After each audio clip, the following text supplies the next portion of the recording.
नमस्कार दोस्तों, मैं अतुल द्विवेदी स्वागत करता हूं आप सभी का सटीक नेटवर्क में। आगे बढ़ने से पहले आप सभी से एक छोटी सी अपील कि अगर आपको हमारे वीडियोस पसंद आते हैं तो कृपया हमारे वीडियोस को लाइक करें और चैनल को सब्सक्राइब करें। आज हम बात करेंगे महाराष्ट्र के चुनावी गणित के बारे में कि अभी तक की क्या स्थिति है और वहां पे कौन कौन से रीजन हैं, कौन कौन सी पार्टियां वहां पर स्ट्रांग हैं, किस तरीके की सीट बंटवारे की स्थिति है, कौन कौन सी सीटें, किस पार्टी ने कितनी सीटें घोषित कर दी हैं और किस का पार्टी का वर्चस्व कौन कौन से रीजन्स में है। महाराष्ट्र को 6 रीजन्स में बांटा जाता है। इन सब विषयों में आज हम बात करेंगे। आप अब सबसे पहले हम अगर देखते हैं कोई चीज तो वो ये देखते हैं कि अभी महायुति का जो सीट एग्रीमेंट है, मतलब जितने भी सीट्स हैं उनका एग्रीमेंट कौन सी स्थिति में पहुंचा है।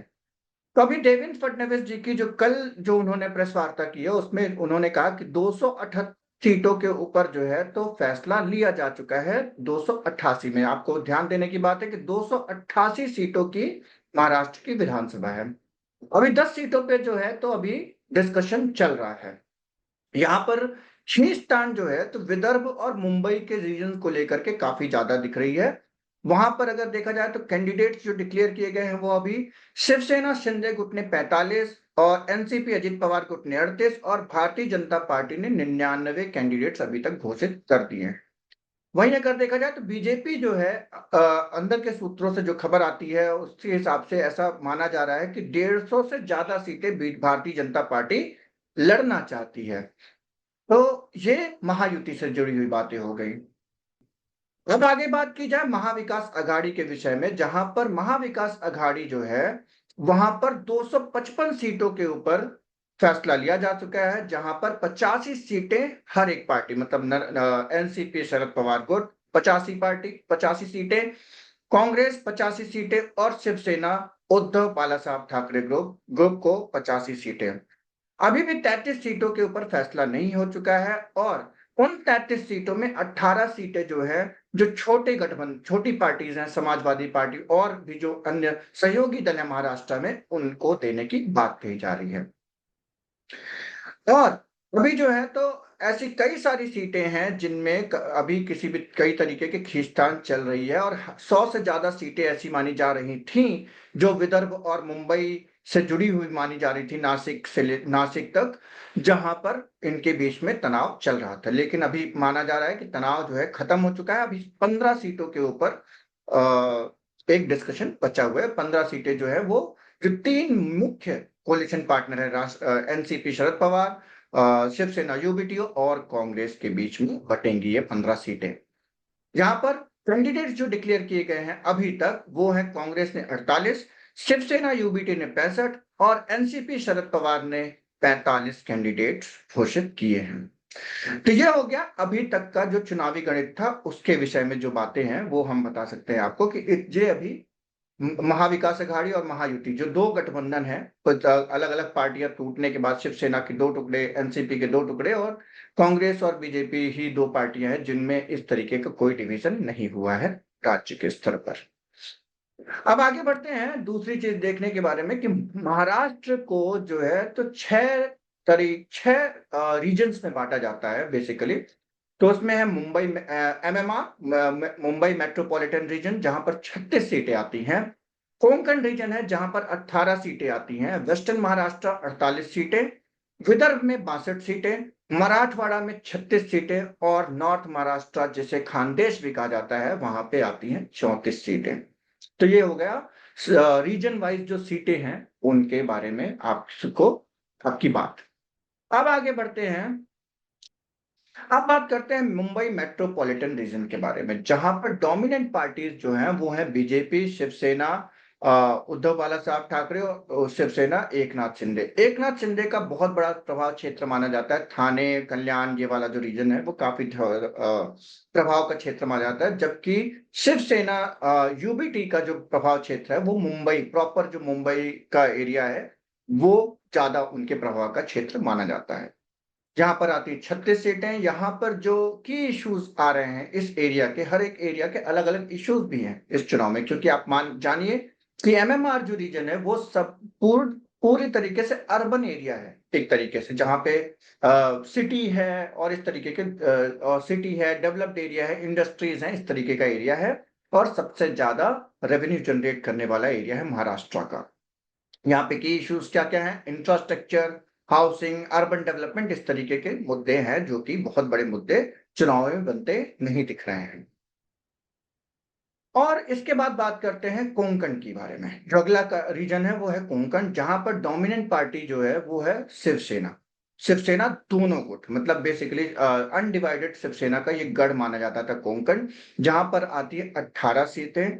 और ये एक ऐसा एरिया होगा जहां पर शिवसेना यूबीटी और शिवसेना एकनाथ शिंदे की डायरेक्ट फाइट देखने को मिल सकती है। और शायद यहाँ पर ऐसा भी हो सकता है कि इस एरिया की 18 की 18 सीटें शिवसेना यूबीटी और 18 की 18 सीटें शिवसेना एकनाथ शिंदे खुद लड़े। एक दो सीटों की बात कह सकते हैं, लेकिन मैक्सिमम सीटें इस ए में शिवसेना वर्सेस शिवसेना होता हुआ दिख रहा है। जहां पे जो कोई इश्यूज हैं वो फिशरीज, टूरिज्म, एनवायरमेंटल कंसर्न्स, इस तरीके की काफी सारी चीजें हैं जो कि यहाँ के मुख्य मुद्दे होंगे। ये सेमी अर्बन एरिया भी कहा जा सकता है, कोस्टल महाराष्ट्र कहते हैं इसे। अब आता है वेस्टर्न महाराष्ट्र। वेस्टर्न महाराष्ट्र की जो डोमिनेंट पार्टी है वो है एनसीपी और कांग्रेस। यहाँ पर उनका दबदबा है। राष्ट्रवादी यहाँ पर काफी मजबूत मानी जाती है। राष्ट्रवादी के टूटने के बाद भी शरद पवार जो है का यहाँ पे काफी दबदबा रहा है। अब एनसीपी अजित पवार और एनसीपी शरद पवार के बीच में यहाँ कौन बाजी मार के लेके जाता है, ये बहुत बड़ी देखने की बात होगी। और यहाँ से आती है 48 सीटें। कांग्रेस का भी ये पुराना गढ़ रहा है, क्योंकि ये एरिया एक ऐसा है जो एग्रीकल्चर और इरिगेशन से जुड़ा हुआ एरिया है।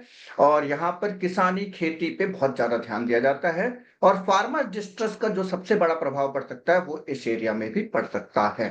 तो यहाँ पर फार्मर्स का जो मुद्दा है वो बहुत बड़ा मुद्दा बन सकता है।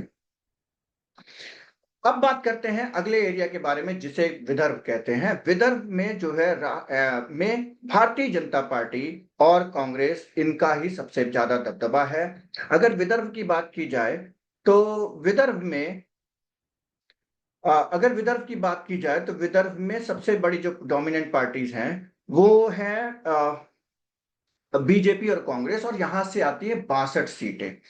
यहाँ पर जो है तो इलेक्ट्रिसिटी, अनएम्प्लॉयमेंट और जिस तरीके का डेवलपमेंट पूरे महाराष्ट्र में या फिर आप एमएमआर रीजन में देखते हैं, उस तरीके का डेवलपमेंट इस एरिया में नहीं देखा गया। ये भी एक बहुत बड़ा मुद्दा हो सकता है। तो ये हो गया विदर्भ के बारे में, जहां पे नागपुर की भी सीट आती है। और आपको ध्यान देने वाली बात है कि विदर्भ में कांग्रेस जो पहले गढ़ रहा है, विदर्भ में 2014 और 2019 के चुनाव में कांग्रेस का प्रदर्शन काफी खराब रहा। और विदर्भ में वो अपनी मैक्सिमम सीटें हार गई। लेकिन कांग्रेस की जो सबसे बड़ी वापसी 2024 के चुनाव में हुई है वो विदर्भ के रीजन में हुई है। अगला एरिया आता है मराठवाड़ा। मराठवाड़ा एक तरीके से एनसीपी, कांग्रेस और शिवसेना का गढ़ माना जाता है। उद्धव ठाकरे का काफी डोमिनेंट एरिया माना जाता है, माना जाता है, जहां पर से आती है 36 सीटें। आपको ये जानना जरूरी है कि शरद पवार जो है मराठा एक बड़े मराठा नेता माने जाते हैं। और मराठा जो वोटर है वो काफी उनके पीछे खड़ा हुआ दिखता है, खास तौर से मराठवाड़ा के एरिया में। और शिवसेना भी पीछे वो दिखाई देता है, उद्धव बाला साहब ठाकरे के पीछे। कांग्रेस का यहाँ पे प्रेजेंस है, क्योंकि मराठा वोट कांग्रेस से भी जुड़ा हुआ है। काफी बड़े बड़े मराठा नेता भी कांग्रेस से हुए हैं। तो इसलिए ये एक ऐसा एरिया जहां पर आपको महाविकास अघाड़ी का काफी दबदबा दिखाई दे सकता है। यहाँ पर एक बहुत बड़ी समस्या यहाँ पे हमेशा बनी रहती है, वो है सूखे की समस्या, पानी की समस्या। और किसानी के लिए उस तरीके की लिए बहुत ज्यादा अच्छी जगह नहीं मानी जा सकती, क्योंकि पानी की हमेशा एक समस्या बनी रहती है। तो ये एक समस्या भी इस चुनाव का मुद्दा बन सकती है। इसके बाद हम बात करते हैं नॉर्दर्न महाराष्ट्र, खानदेश का जो एरिया है। खानदेश का जो एरिया, वहां पे बीजेपी और एनसीपी की डायरेक्ट फाइट मोस्टली होती रही है। जहां पर 34 सीटें आती हैं। एग्रीकल्चर, इरिगेशन और इंडस्ट्रियल ग्रोथ यहाँ के मुद्दे हो सकते हैं। एक तरीके का ये सेमी अर्बन एरिया है, एमएमआर की तरह नहीं है, सेमी अर्बन एरिया है। और यहाँ पर इस तरीके के मुद्दे हो सकते हैं। पूरा पूरे तरीके से अगर देखा जाए तो मैं अगर बात करूं तो ये मोटा मोटा हिसाब ये है कि तीन ऐसे रीजन हैं जहां पर बीजेपी और कांग्रेस का काफी विदर्भ एक ऐसा एरिया है जहां पर बीजेपी कांग्रेस का सीधे सीधे फाइट है। कोंकण एक ऐसा एरिया है जहां पर शिवसेना का आपस में फाइट है। उसके बाद महाराष्ट्र, वेस्टर्न महाराष्ट्र की अगर बात की जाए तो वहां पर चूंकि बीजेपी और बीजेपी कांग्रेस और एनसीपी की फाइट हो सकती है। अब एनसीपी दोनों गुटों में कौन यहाँ पे बाजी मार के लेके जाएगा ये भी कहना थोड़ा सा कठिन है।